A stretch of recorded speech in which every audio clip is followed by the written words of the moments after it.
मुख्यमंत्री अशोक गहलोत ने सांसद और विधायकों के साथ वीडियो कॉन्फ्रेंस के जरिए की बातचीत। मंगलवार को प्रदेश के मुख्यमंत्री अशोक गहलोत ने जयपुर से वीडियो कॉन्फ्रेंसिंग के जरिए राजस्थान के समस्त सांसदों और विधायकों के साथ संवाद किया। मुख्यमंत्री गहलोत ने लॉकडाउन के दौरान आ रही परेशानियों को जाना और लॉकडाउन 3 के समाप्त होने के बाद क्या क्या रियायतें दी जाएं, इस पर चर्चा की। अजमेर में ये वीडियो कॉन्फ्रेंस अटल सेवा केंद्र में आयोजित की गई, जिसमें सांसद भागीरथ चौधरी, अजमेर उत्तर और दक्षिण विधायक के साथ अन्य जनप्रतिनिधि भी उपस्थित रहे। वहीं अजमेर सांसद भागीरथ चौधरी ने औद्योगिक क्षेत्र में रियायतें देने के साथ ही मजदूरों के प्रवास और राजस्थानी प्रवासियों को वापस अपने गृह जिलों में लाने के लिए मुख्यमंत्री से अपील की। जहां विधायक अनीता बघेल ने झुंझुनू की मंडवा से विधायक रीटा चौधरी के द्वारा देश के प्रधानमंत्री और गृह मंत्री के ऊपर अपशब्दों के प्रयोग पर आपत्ति दर्ज करते हुए निंदा की। उनका कहना था कि मुख्यमंत्री ने एक बार भी अफसोस नहीं किया और उन्हें टोका भी नहीं, जो कि निंदनीय है। वहीं वीडियो कॉन्फ्रेंस में आए सभी जनप्रतिनिधियों ने मुख्यमंत्री अशोक गहलोत के सामने अपने विचार स्पष्ट किए। जी, किन मुद्दों पे बातचीत की गई? देखिए, आज मुख्यमंत्री जी के साथ अजमेर संभाग और जयपुर संभाग के सांसद और विधायकों से उन्होंने वीडियो कॉन्फ्रेंस की थी। उसमें जो कमी खामी है उसके बारे में हमने विस्तृत रूप से बताया है और मुझे विश्वास है कि आज के दिन ये जो संवाद हुआ है इसके अच्छे परिणाम निकलेंगे। क्या क्या कठिनाई आ रही है आम जनता को, उसके बारे में क्या हमें करना चाहिए, उसके बारे में हमने विस्तृत रूप से मुख्यमंत्री जी को बताया है और उन्होंने इस चीज़ को नोटेट भी किया है। हमने कहा जब आज जो मिडिल क्लास है, जो किसी योजना में नहीं आ रहे हैं, उनको भी रियायती दर पे उनको खाद्यान्न सामग्री मिलनी चाहिए। आखिर जैसे आज विद्यालय है, स्कूलें बंद है, जो पोशार के रूप में जो खाद्यान्न वो पड़ा है, वो सड़ रहा है, तो क्यों नहीं उनको आम जनता के अंदर उनको वितरित की जाए। जैसे पानी का मामला है, बिजली का मामला है, और भी कई जो समस्या थी, जैसे आज प्रवासी राजस्थानी हैं, उनको किस तरह से लाया जाए, कैसे क्वारंटाइन किया जाए उनको, और ये महामारी और नहीं बढ़े, इसके लिए हमें और क्या उपाय किए जाए, उसके बारे में हमने राय दी है। और मुझे पूर्ण विश्वास है कि आज का ये जो संवाद है ये बहुत सार्थक निकलेगा। लॉकडाउन को लेकर कोई चर्चा? लॉकडाउन का तीसरा चरण खत्म होने वाला है, आज प्रधानमंत्री देखिए, इस संवाद का हेतु ये भी है कि हमें और क्या करना चाहिए।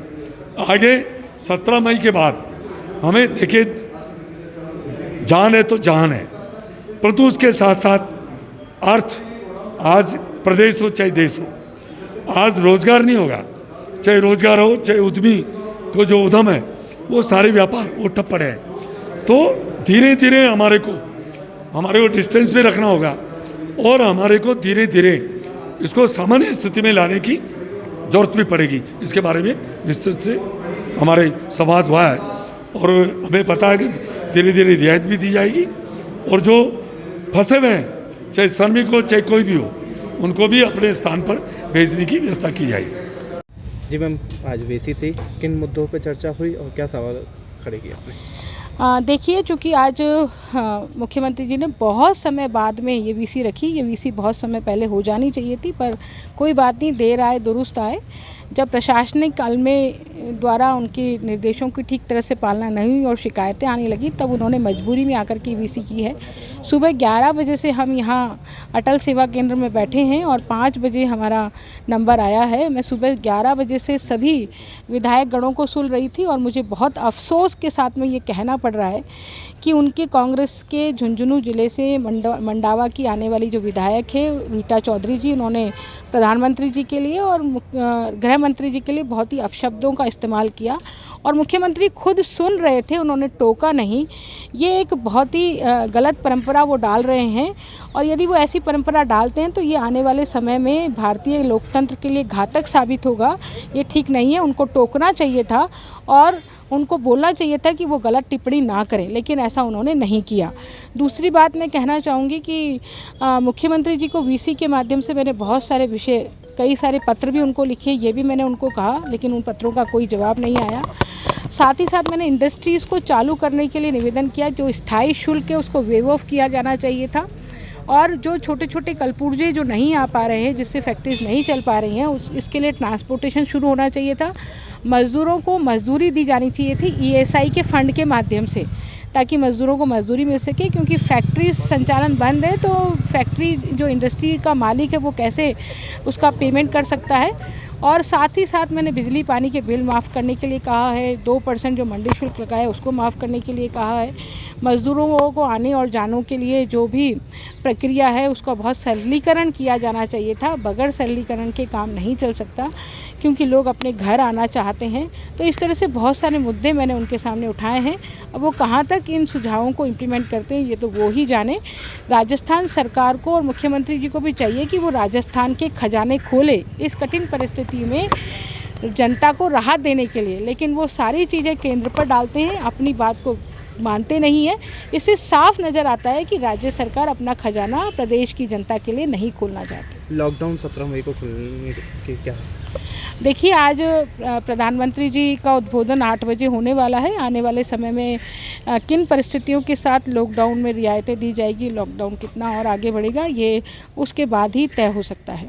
ठीक जी सर, मसला को लेकर किस तरीके की चर्चा रही, क्या बातें सामने रखी? बहुत अच्छा रहा ये समस्याएं सुनाने से, और इलाके की समस्याओं को हल कराने का अच्छा मंच था। आज मेरे इलाके में सबसे ज़्यादा पायलट साहब ने जब से नरेगा को मजबूत किया है, सबसे ज़्यादा नरेगा 29,000 आदमी मेरे मसूदा विधानसभा में आज की तारीख में नरेगा में कार्यरत है।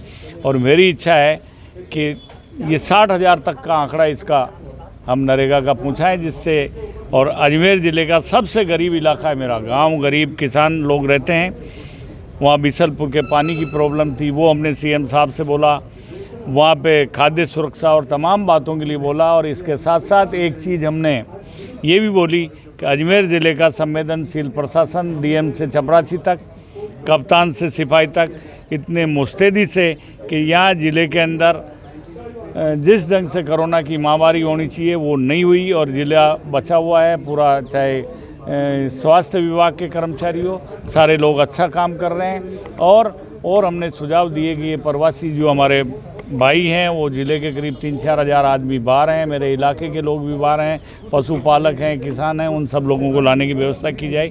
उन्होंने आश्वासन दिया कि ये समस्याएं जल्दी हल की जाएगी। लॉकडाउन को लेकर कोई चर्चा? लॉकडाउन के लेके उन्होंने कहा कि आप सुझाव दो कि इसको कैसे करें। तो हमने कहा जी, मैंने जो बोला उनसे कि मैं जब बच्चा था तो मेरे दादाजी कहा करते थे, एक बार प्लेग आया था, उसमें चूहे हो गए और गांव के गांव खाली हो गए। तो उतनी महामारी नहीं है। अच्छा करा आपने कि पहले ही हमने इसमें ध्यान दिया, और प्रशासन ने, जनप्रतिनिधियों ने और जनता ने, मगर यहाँ आज तो छोटा बच्चा भी इस कोरोना से इतना जागरूक हो गया मीडिया की वजह से कि वो मास्क लगा के चलता है। बोले नहीं, अगर 5 साल का बच्चा, 7 साल का बच्चा, तो बहुत जागरूक हो गए लोग। और अब इसको थोड़ा थोड़ा खोलना चाहिए जिससे लोग धंधा कर सके। मैंने ये भी कहा कि इससे बहुत लोग ऐसे हैं जो आटा, सामान, दाल मांगते नहीं हैं। नाई, कुम्हार, ब्राह्मण, दर्जी, खाती, ये लोग हैं, इनका धंधा बंद हो गया गाँवों के अंदर। अब ये वहाँ पे अगर अनाज देने जाओ तो भी आज तक मांगा नहीं, जो मांगते नहीं है। तो ऐसे लोगों को भी सरकार कुछ आर्थिक पैकेज दे जिससे ये लोग अपना खुददारी से जीवन जी सकें।